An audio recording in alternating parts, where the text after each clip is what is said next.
Здравствуйте, самые лучшие зрители! Меня зовут Полина. Вы помните этот проект? Моя подписчица прислала мне ткани. Она считала, что из них сложно придумать что-то интересное и что они не сочетаются между собой.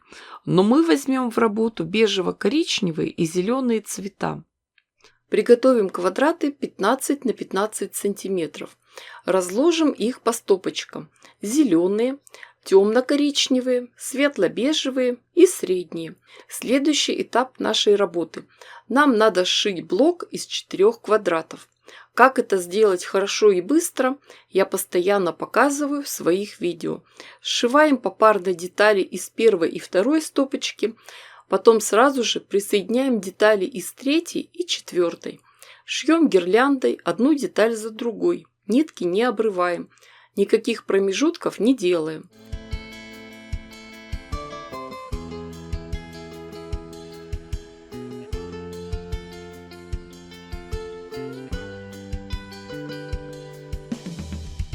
Отшитые гирлянды разъединяем попарно. Затем разворачиваем эти конструкции, тщательно расправляем и проутюживаем швы. Швы лучше направлять в сторону темной ткани.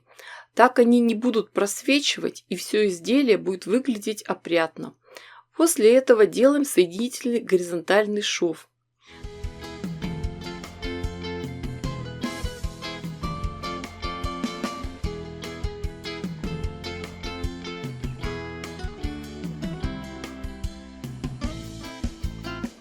Помним про то, что работа с утюгом обязательно на каждом этапе. Все заготовки тщательно проутюживаем. На следующем этапе с помощью широкой линейки проверяем углы и проводим 2 диагонали. Затем разрезаем заготовки по нарисованным линиям. Обратите внимание, что детали получаются похожие, но не одинаковые, они зеркальные.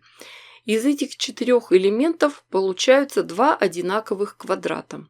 И нам остается только их сшить. Будьте очень осторожны, не тяните ткани. Здесь много косых срезов. Мы все шьем профессионально, быстро, гирляндой. Нитки не обрываем.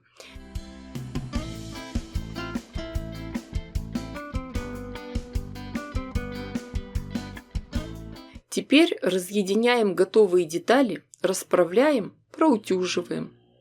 Детали получились замечательные. У меня было 12 больших квадратов. Из них мы шили 24 квадрата с блоком песочные часы. Размер одного блока 19 на 19 сантиметров. А теперь самое интересное. Из этих деталей соберем узор. Смотрите, перекладывайте так, как вам хочется. У меня раскладка 4 на 6 блоков. Когда мы довольны раскладкой, приступаем к соединению квадратов.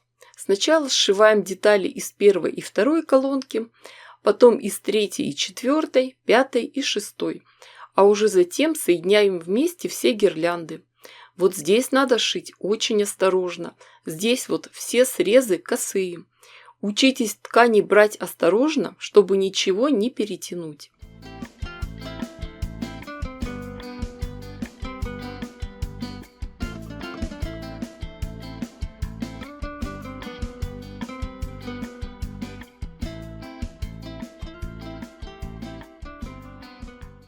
И получается у нас очень интересная конструкция. Все ряды держатся на нитках, на соединительных швах. Все надо проутюжить. Припуски в соседних рядах направляем в разные стороны. А уже после этого делаем соединительные горизонтальные швы. А сейчас продолжим работу и нашьем еще 24 блока. И соединим их уже с готовым куском.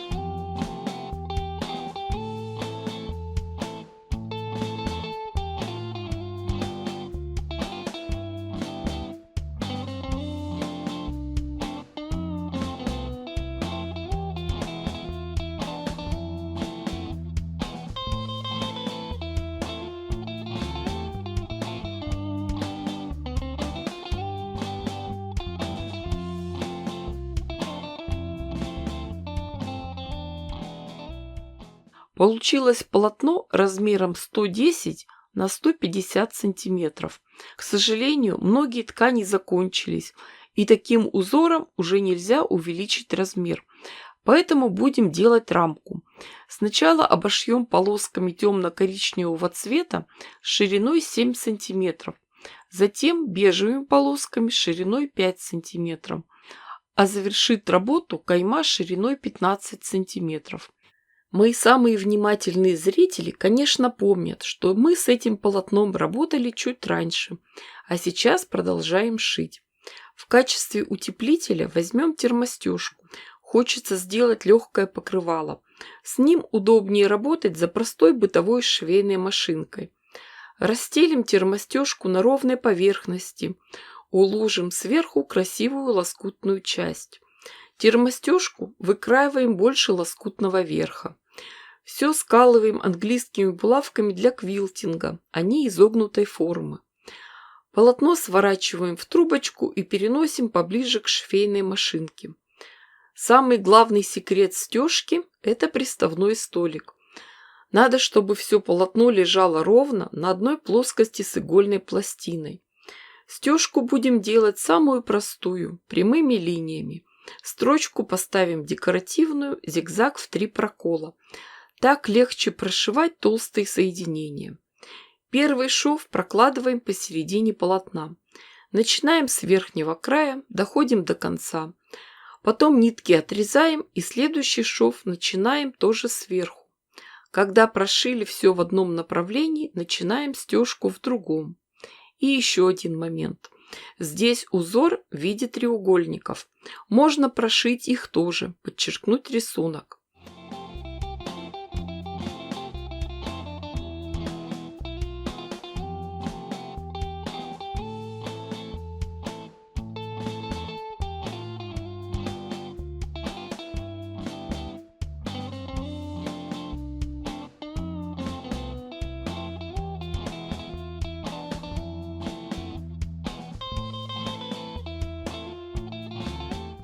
Готовое простеганное полотно подровняем, отрежем лишнюю ткань.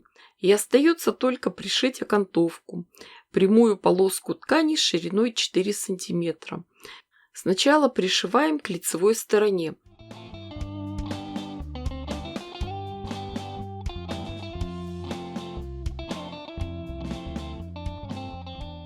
Затем отгибаем на другую сторону и закрепляем строчкой.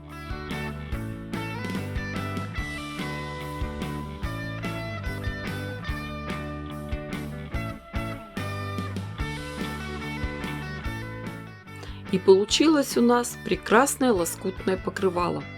Так и хочется его назвать. Осеннее утро в сосновом бору. Спокойное, уютное и умиротворяющее. Девочки, дорогие, вы же понимаете, что я дала вам идею. Шейте, творите, вытворяйте. Не ждите чудес, чудите сами. Ставьте классы, пишите комментарии. Обязательно подпишитесь на все мои соцсети, чтобы не пропустить мои новые видео. Огромное спасибо всем, кто поддерживает меня на Бусти. С вами была Полина. Всем пока-пока и до скорых встреч!